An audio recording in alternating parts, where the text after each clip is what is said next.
Hello guys! Hello Cancer! Welcome dito sa aking channel. Kapalaran 888.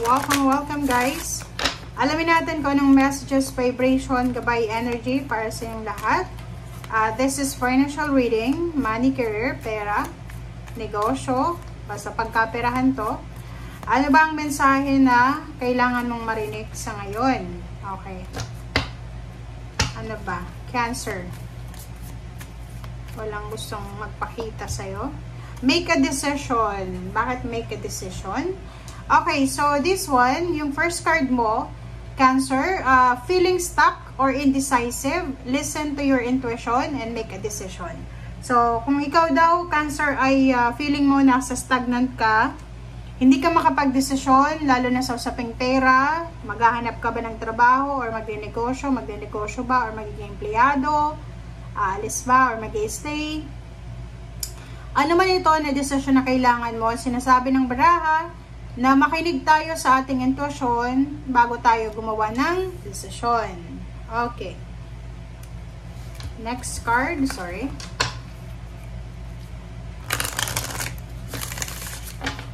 Cancer.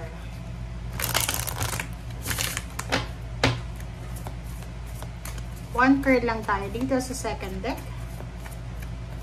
Okay, inspiration.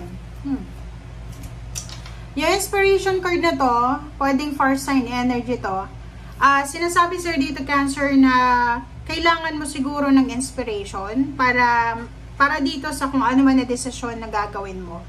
So, same with Pisces and Scorpio, sinasabi na kailangan nyo ng, kumbaga, pakinggan kung ano talaga yung gusto nyo. Hindi yung gusto ng ibang tao ha. Kasi ikaw yung magdidesisyon.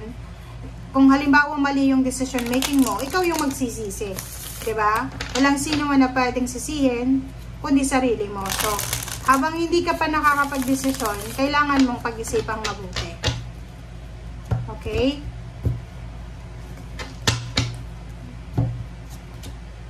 Wow. Okay. Ganda. So, dito Cancer, sinasabi ng barahan na Magician, Ace of Wheels.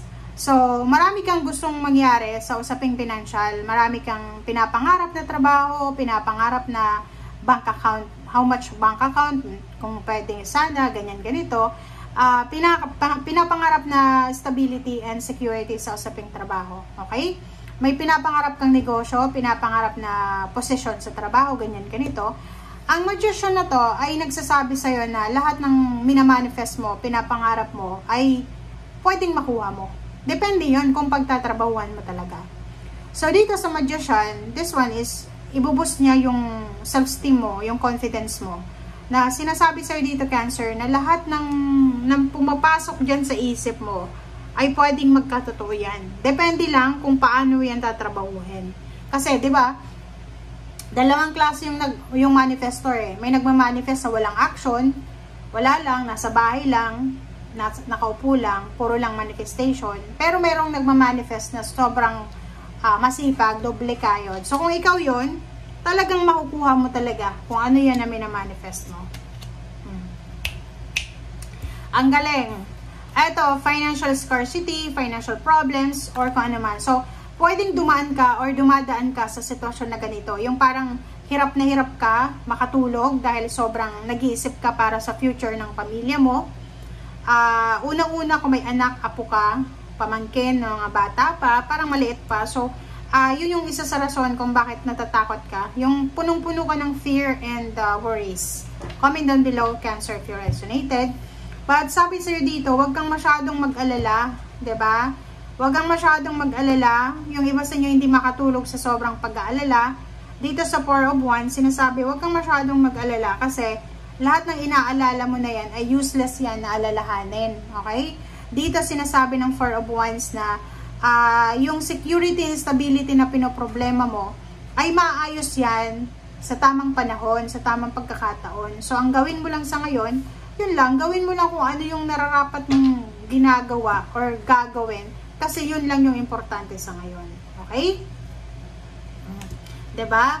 So, masyado kang nakafocus sa kumbaga, anong tawag dyan? Future. Okay?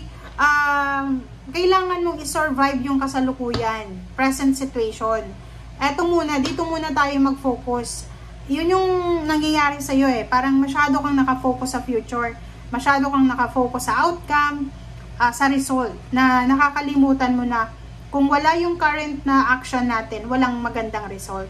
Yung sobra-sobra mong pag-iisip sa gabi, sleepless nights, pumapayat ka na, at the same time, nasisira pa nito yung trabaho mo kasi hindi ka makatulog sa gabi, antok ka sa umaga, sumasakit yung ulo mo, parang ganyan-ganito.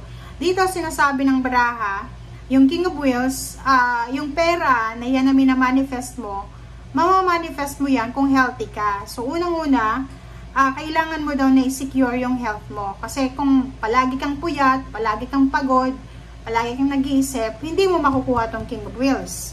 Okay? Okay, so yun. Next card is Hierophant, diba? So dito nakikita natin na isang tao, isang importanteng tao to. Isang importanteng tao yung posibleng papasok sa buhay mo. Okay, Cancer. Ang taong ito, babae man or lalaki siya, pwedeng karelasyon mo siya or magiging karelasyon, pwedeng kamag-anak, dating kakilala. Ang taong ito ay posibleng magbigay sa iyo ng tulong, financial advices, pwedeng siya yung maramdaman mo na kakampi mo sa buhay, di ba? Parang ganon. So, mararamdaman mo na ang taong ito ay kakampi mo siya sa buhay. Okay, so 5 of Wands, and then talagang nakikita mo dito, ihanda mo ang sarili mo, Cancer, kasi kung bago ka lang sa larangan ng business, wino-warningan ka dito ng baraha na marami kang may encounter na kompetensya, diba? Like for example, nagtayo ka ng sari-sari store, the other week, may magtatayo din. Business na, like, halimbawa, ang business mo is restaurant, dito, wino-warningan ka na hindi ka lang yung nag-iisang restaurant yan sa lugar nyo. So, Knight of Wands, sinasabi ng baraha sa'yo, huwag tayong masyadong fiery, huwag tayong masyadong hot, huwag tayong masyadong mainitin ng ulo. Okay, Cancer? Normally, yung mga Pisces and Scorpio and Cancer, pag nagagalit lang sila, sobrang hot. Pero, sa'yo, sa situation na to, lalo na kung meron kang mga financial problems, pwede kang maka-encounter ng gulo. Okay, emotional na gulo, pwedeng maging kaaway mo yung lahat ng pamilya mo, dahil pagbubuntunan mo sila ng galit mo, ng inis mo, dahil sa financial problems mo. So, dito mag-iingat ka. Mag-iingat ka sa mga decision mo talaga. High Priestess, diba? Makinig tayo sa sinasabi ng ating intuition. Bago tayo gumawa ng desisyon, huwag kang magpadalos-dalos, huwag kang magpapadala sa pagod mo, sa puyat mo, dahil sa nakakaramdam ka ng konting insecurities, feeling mo helpless ka, hopeless ka. Isipin mo dito na lahat ng tao dito sa mundo may pinagdadaanan sa ngayon.